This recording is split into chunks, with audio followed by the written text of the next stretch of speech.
دا اسلامی قانون هم دی چې کله ته حمله کې نو ته به د سحر د اذان نه وروسته حمله کې په کم قوم کې چې د سحر اذان به وشه نو صحابو ته به فرمایل تاسو حمله مه کوئ دلته مسلمانان اوسیږي. بهرحال په سحر کې حمله کول دا سنت عمل دی. دقه رنګې چې کله په رولز باندې او د شریعت په قانون باندې عمل وشي نو الله رب العزت به د سړي امداد کوي.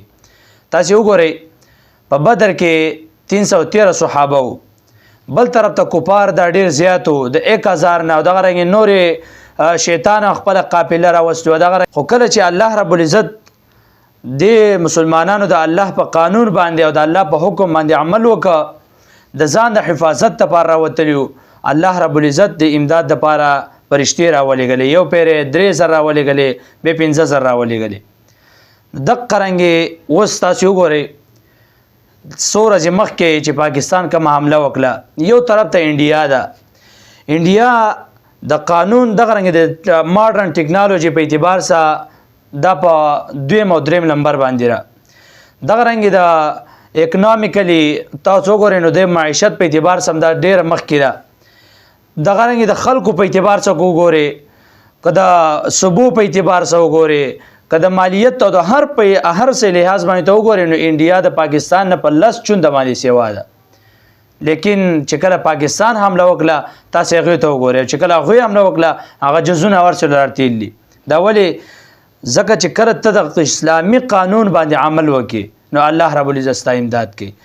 د پیغمبر علیه الصلاة والسلام په راوړی شوي دین او په هغه شریعت او په هغه قانون باندې چې تاسو سحر حمله کوئ نو په سحر د اذان نه وروسته حمله وکړه، الله رب العزت له فتح ورکړه.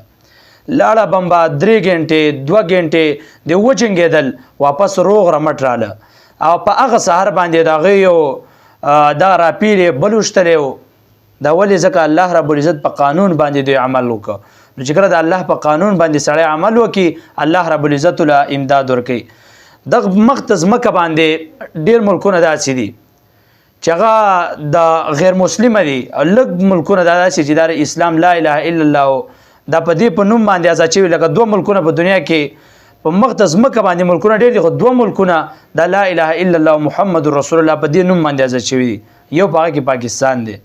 نو چې کله ته د لا اله الا الله د اعلاء کلمت الله دپاره جنګېږي، د خپل ځان د حفاظت دپاره، د خپل قوم د خپل ملک ته حفاظت دپاره جنګېږي، نو دا بعینه جهاد دی. حب الوطن من الایمان، د وطن سره مینه کول، د وطن سره محبت کول دا د ایمان حصه ده. او بل حدیث کې راځي پیغمبر علیه الصلاة والسلام فرمایي 2 سترګې هغه داسې دي چې الله رب العزت په د قیامت په ورځ باندې دې ته اور ښکارم نه کي، اور به دا سره مسم نه کي. یو هغه سترګه ده عین بکت من خشیت الله، یو هغه سترګه ده چې الله رب العزت د یرې نه وجړل، نو قیامت په ورځ باندې به دا سترګه به اور هم ونه ویني. دویم هغه خلک ته چې د الله رب العزت په لار کې دغه رنګې د جهاد په جهاد کې یو منټ، دغه رنګې 1 غنټه لږ ساعت دا پیره وکړه، دغه رنګې جهاد له لاړې، دغه رنګې دوړې پې ولګېدې، قیامت په ورځ باندې په داسې سترګو باندې په داسې بدن باندې اور به ته ښکاره نه کړی شي، دا سړی به ډایرکټ جنت ته لاړ شي. د څه وجې نه؟ دومره زیات فضیلت چې راځي دا مجاهد دی. مجاهد د هغه ته ویل کېږي چې دا اعلاء کلمت الله دپاره جنګېږي، دغه رنګې د مسلمان دپاره جنګېږي، دغه رنګې د جوماتونو د حفاظت دپاره جنګېږي. ته جومات ولګې د دوی مسجد یې دلته وشته، دوی راولګې د هغې کوم ځای چې عبادت یې هغې له وشته، نه خو بوتانو ته عبادت کوي، بوتانو ته سجدې یې لګوي. لیکن الله رب العزت چې کله امداد د سړي کوي نو بیا هغه 313 صحابه الله رب العزت د فرشتو په ذریعه باندې امداد وکړه نو په زرو باندې غالب شو. دقه رنګې لږ ارمي وه 6 لکه، هغوی له الله رب العزت دومره امداد یې څه وکړه چې هغه په 14 لاک باندې، او دومره مسلمانان چې یو طرف ته دا 24 کروڑ یا 25 کروڑ دی، او بل طرف ته 1 ارب او 25 کروڑ دی. دومره زیات دومره موازنه چې وکړي نو دومره سیوا دي، په 8 چنده او په 10 چنده باندې سیوا دي. لیکن الله رب العزت چې امداد کوي نو بیا د مسلمان امداد کوي.